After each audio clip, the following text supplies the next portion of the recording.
Episode 49. ఆరాధ్య ముందుకు వచ్చిన విహాన్. ఆరాధ్య గత జ్ఞాపకాలు తిరిగి వచ్చి ఆర్యను గుర్తుపట్టింది. విహాన్ తన ప్రేమను త్యాగం చేసి ఆమెకు దూరమయ్యాడు. అయితే నారాయణ 5 నెలలుగా ఆరాధ్య విహాన్ ఇంట్లోనే ఉందని, ఆమెను కాపాడింది కూడా అతనేనని చెప్పడంతో తనకు నిజం దాచిన ఆర్యను ఆరాధ్య నిలదీసింది. దాంతో ఇంట్లో వాతావరణం ఒక్కసారిగా వేడెక్కింది. అప్పుడు నారాయణ కలగజేసుకుని, శాంతించారాధ్య, ఆర్యబాబు కావాలని దాచుండడు. నీకిప్పుడే కదా గతం గుర్తొచ్చింది. వెంటనే ఈ విషయాన్ని చెప్తే నువ్వు తట్టుకోలేవని ఆగాడేమో. ముందు నువ్వు ప్రశాంతంగా కూర్చోమ్మా అని సర్ది చెప్పే ప్రయత్నం చేశాడు. నర్మద కూడా భర్త మాటలతో ఏకీభవిస్తూ, అవునమ్మా, నిన్ను కాపాడిన విహాన్ బాబు చాలా మంచివాడు. మొదట్లో మేము కూడా అతన్ని అపార్థం చేసుకున్నాం. కానీ తానెవరో, అతని మంచితనమేంటో, అతని మనస్తత్వం ఏంటో తెలిసాక అతని గొప్పతనం మాకు అర్థమైంది. ఇందులో ఆర్యబాబు తప్పేమీ లేదు అనంది. ఆ మాటలు విన్న ఆరాధ్య మరింత ఆశ్చర్యంతో, ఎవరమ్మా అతను? మనకు బాగా తెలిసిన వ్యక్తిలా చెప్తున్నావు అని ఆరాటంగా అడిగింది. దానికి నర్మద, అవునమ్మా, అతను నీ మేనత్త గాయత్రి కొడుకు. చిన్నప్పుడు మీరిద్దరూ ఒకే తల్లి కడుపున పుట్టిన బిడ్డల్లాగా ఆప్యాయంగా కలిసిమెలిసి ఉండేవాళ్ళు. నువ్వప్పుడు కాస్త చిన్నదానివి కావడం వల్ల నీకివన్నీ గుర్తుండకపోవచ్చు అనంది. ఇక టాపిక్ డైవర్ట్ చేయాలని నిర్ణయించుకున్న విజయమ్మ, అయ్యో ఏంటమ్మా అందరూ ఇంకా అలా నిలబడి మాట్లాడుకుంటున్నారు? ఇలా వచ్చి కూర్చోండి. మీ అందరి కోసం తినడానికి ఏమైనా స్నాక్స్ తీసుకొస్తాను అని చెప్పి ఆ టాపిక్ అక్కడితో కట్ చేస్తూ లోపలికి వెళ్ళిపోయింది. కానీ ఆరాధ్య మనసులో మాత్రం ఆలోచనల తుఫాను మొదలైంది.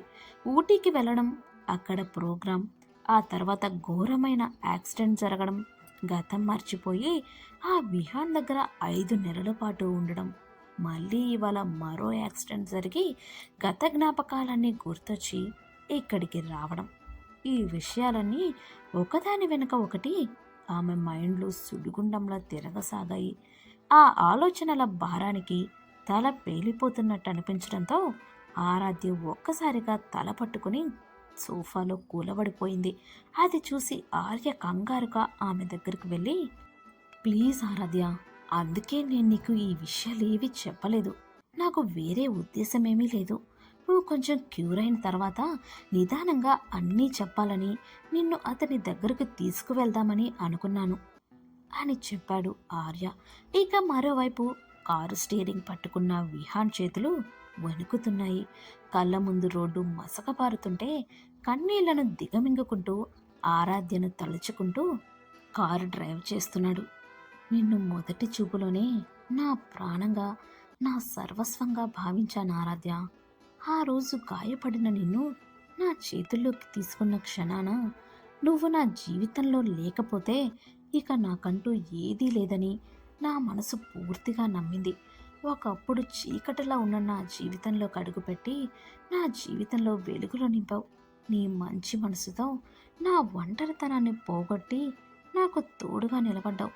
కానీ ఈరోజు నన్నొక అనాథని చేసి నా జ్ఞాపకాలను మర్చిపోయి వెళ్ళిపోయావు. ఇప్పుడు నువ్వు లేని నా జీవితాన్ని అసలు ఊహించుకోలేకపోతున్నాను. కానీ లోకానికి నువ్వు ఆర్య భార్యవి. తనకి మాత్రమే నీ మీద హక్కుంది. మీరిద్దరూ కలకాలం సంతోషంగా ఉండాలని ఆ దేవుడితో ప్రార్థిస్తున్నాను. కానీ ఆరాధ్య, ఈ 5 నెలల్లో నీతో గడిపిన ప్రతి క్షణం ఒక తీపి జ్ఞాపకంలా నా మనసులో పదిలంగా ఉండిపోయింది. అది ప్రియురాలిగా కాదు, నా సొంత మేనమామ కూతురిగా, నా ప్రాణ స్నేహితురాలిగా నువ్వు ఎప్పుడు నవ్వుతూ సంతోషంగా ఉండాలనే ఈ బావ మనసారా కోరుకుంటున్నాడు అని తనలో తానే అనుకుంటూ ఫామ్ హౌస్కు చేరుకున్నాడు విహాన్. కార్ దిగి ఫామ్ హౌస్ తలుపులు తీసుకుని లోపలికి వెళ్ళాడు. ఇల్లంతా భయపెట్టే శూన్యంతో బోసిపోయింది. ఆ నిశ్శబ్దాన్ని భరించలేక నేరుగా వెళ్ళి బెడ్ మీద పడిపోయి అలాగే నిద్రలోకి జారుకున్నాడు. అలా రోజులు గడుస్తున్నాయి. విహాన్ పూర్తిగా మారిపోయాడు. ఏ పని మీద ఆసక్తి లేదు. మనసుకు అనిపిస్తేనే ఆఫీస్కి వెళ్తున్నాడు. లేదంటే ఫామ్ హౌస్లోనే ఆరాధ్య జ్ఞాపకాలతో పిచ్చివాడిలా గడిపేస్తున్నాడు. ఎప్పుడూ అందరికీ ఎంతో సపోర్ట్గా ఉంటూ ఉత్సాహంగా ఉండే విహాన్ ఇలా తన లైఫ్ స్పాయిల్ చేసుకోవడం చూసి అతని ఫ్రెండ్స్ తట్టుకోలేకపోయారు. వెంటనే గోపాల్ వర్మకి ఈ విషయం చెప్పారు. విషయం తెలుసుకున్న గోపాల్ వర్మ వెంటనే ఫామ్ హౌస్కి వచ్చాడు. ఆయన్ని అక్కడ చూడగానే విహాన్ సోఫాలోంచి లేచి, నాన్న, నువ్వేంటిలా ఇక్కడికెందుకు వచ్చావు అని నీరసంగా అడిగాడు. ఏరా, రాకూడదా? ముందు వెళ్ళి ఒకసారి నీ ముఖం అద్దంలో చూసుకో. ఎన్నో కష్టాలను ఎదిరించి జీవితంలో ఎంతో మందితో పోరాడి పైకి వచ్చి ఇంతటి సక్సెస్ చూసింది చివరికిలా పిచ్చివాడిలా అయిపోవడానికా? జీవితం అంటే అంత ఈజీ అనుకుంటున్నావా? ఒక అమ్మాయి నీకు తోడుగా ఉంటేనే సంతోషంగా ఉంటావా? తను లేకపోతే ఇలా నీ బ్రతుకుని నువ్వే నాశనం చేసుకుంటావా? ప్రేమ అనేది జీవితంలో ఒక భాగం మాత్రమే విహాన్, అది జీవితం కాదు. నిన్ను నమ్ముకొని నీ కంపెనీలో పనిచేస్తున్న వందలాది మంది ఉద్యోగులు ఏమైపోవాలి? ఇలా నీలో నువ్వు కుమిలిపోవడం నీకేమైనా న్యాయంగా అనిపిస్తోందా అని గట్టిగా మందలించాడు. అయినా విహాన్ నుండి ఎలాంటి రెస్పాన్స్ లేదు. ఏదో కోల్పోయినట్టు శూన్యంలోకి చూస్తూ ఉండిపోయాడు. అది చూసిన గోపాల్ వర్మ, చూడు విహాన్, జరిగిందేదో జరిగిపోయింది. ఇక నువ్వు ఇక్కడ ఉండడానికి అస్సలు వీల్లేదు. ఈ ఫామ్ హౌస్లో ఆ అమ్మాయి జ్ఞాపకాల మధ్య ఉంటే నువ్వు ఎప్పటికీ కోలుకోలేవు. రా, మన ఇంటికి వెళ్ళిపోదాం అని అతని చేయి పట్టుకొని ముందుకు వెళ్ళాడు. కానీ విహాన్ ఏమాత్రం కదల్లేదు. నేను ఇక్కడి నుండి రాలేను. దయచేసి నన్ను బలవంతం చేయొద్దు. ప్లీజ్, నన్ను ఇలా వదిలేయండి అంటూ మొండికేశాడు. ఎంత చెప్పినా ఎంత బ్రతిమాలినా విహాన్ వినకపోవడంతో అతని మొండితనాన్ని చూసి గోపాల్ వర్మకు విపరీతమైన కోపం వచ్చింది. నీ కర్మ, నీ ఇష్టం వచ్చినట్టు చేసుకో అని అరుస్తూ అక్కడి నుండి వెళ్ళిపోయాడు. దాంతో విహాన్ సిచ్యువేషన్ మళ్ళీ మునిపటిలా మారిపోయింది. ఇక అతను ఎంత కంట్రోల్ చేసుకుందాం అనుకున్నా తన వల్ల కాలేదు. ఆరాధ్యను ఒక్కసారైనా చూడాలన్న ఆశ, ఆరాటం అతని మనసును తీవ్రంగా కలిచివేశాయి. ఇక ఉండబట్టలేక నేరుగా ఆర్య ఇంటి దగ్గరకు వచ్చేశాడు. ఇంటి ముందు కారాపి ఆరాధ్య ఎప్పుడైనా బయటకు రాబోతుందా, ఒక్కసారైనా కనిపించకపోతుందా అని ఎదురు చూడసాగాడు. చాలాసేపు వెయిట్ చేసిన తర్వాత పైన బాల్కనీలోకి వచ్చింది ఆరాధ్య. ఆమెను చూడగానే విహాన్ ప్రాణం ఒక్కసారిగా లేచొచ్చినట్లయింది. కళ్ళార్పకుండా ఆమె వైపే చూస్తూ ఉండిపోయాడు. బాల్కనీలో నిలబడిన ఆరాధ్యకు కూడా తన ఇంటి ముందు నిలబడి తన వైపే చూస్తున్న ఆ వ్యక్తి కనిపించాడు. కానీ ఆరాధ్య తన్ని గుర్తుపట్టలేదు. అందుకే ఎవరో గుర్తు తెలియని వ్యక్తి తమ ఇంటి వైపే అనుమానంగా చూస్తున్నాడని అపార్థం చేసుకుంది. ఏమీ మాట్లాడకుండా సైలెంట్గా అతన్నే గమనించసాగింది. విహాన్ కూడా కారు దిగి తదేకంగా ఆరాధ్య వైపే చూస్తూ నిలబడ్డాడు. ఎంతసేపైనా అతను అక్కడ నుండి వెళ్ళకపోవడంతో ఆరాధ్య కంగారుగా కిందకొచ్చి, ఆర్య, ఒక్క నిమిషం బయటికి రా. ఎవరో చాలాసేపటి నుండి మన ఇంటి ముందే నిలబడి వింతగా చూస్తున్నాడు. తానెవరో నాకు తెలీదు. ఎందుకలా చూస్తున్నాడో కూడా అర్థం కావట్లేదు ఆర్య అని చెప్పింది. అవునా, ఎవరా వ్యక్తి అని ఆశ్చర్యపోతూ ఆర్య, విజయమ్మ ఇద్దరూ తలుపు తీసుకుని బయటకు వచ్చారు. కొద్ది దూరంలో కారు దగ్గర నిలబడి ఉన్న విహాన్ వాళ్ళ కంటపడ్డాడు. అప్పటికి విహాన్ ఇంకా బాల్కనీ వైపే చూస్తూ ఆర్య, విజయమ్మలను గమనించలేదు.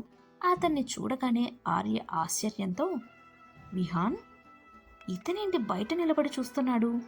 నేరుగా ఇంట్లోకే రావచ్చు కదా అని అన్నాడు. దానికి విజయమ్మ సానుభూతిగా, ఏమో బాబు, మొహమాట పడుతున్నట్టున్నారు. మీరు వెళ్ళి అతన్ని ఒకసారి లోపలికి పిలవండి అని చెప్పింది. విజయమ్మ మాటలతో ఆర్య నెమ్మదిగా విహాన్ దగ్గరికి వెళ్ళాడు. ఆర్య తన వైపు రావడం గమనించిన విహాన్ ఒక్కసారిగా కంగారు పడి వెంటనే అక్కడి నుండి వెళ్ళిపోవాలని చూశాడు. అంతలోనే ఆర్య దగ్గరకు వచ్చి, ఒక్క నిమిషం విహాన్, ఏంటి ఇంటి వరకు వచ్చి బయట నుండే వెళ్ళిపోతున్నావు? ఇంట్లోకి రావా?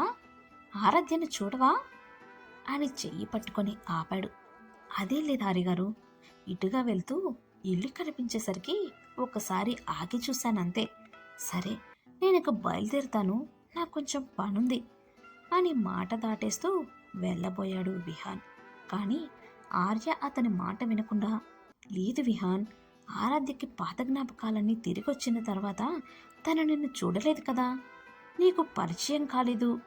ఒకసారి లోపలికి రా, నేను నిన్ను ఆరాధ్యకు పరిచయం చేస్తాను అని చెప్పి విహాన్ను బలవంతంగా ఇంట్లోకి తీసుకువెళ్ళాడు. ఆర్య వెంట ఇంట్లోకి వెళ్ళిన విహాన్ను చూసిన ఆరాధ్య, ఆర్య, ఇందాకటి నుండి బయట నిలబడి మన ఇంటి వైపు చూస్తుంది ఇతనే అని కంగారుగా చెప్పింది.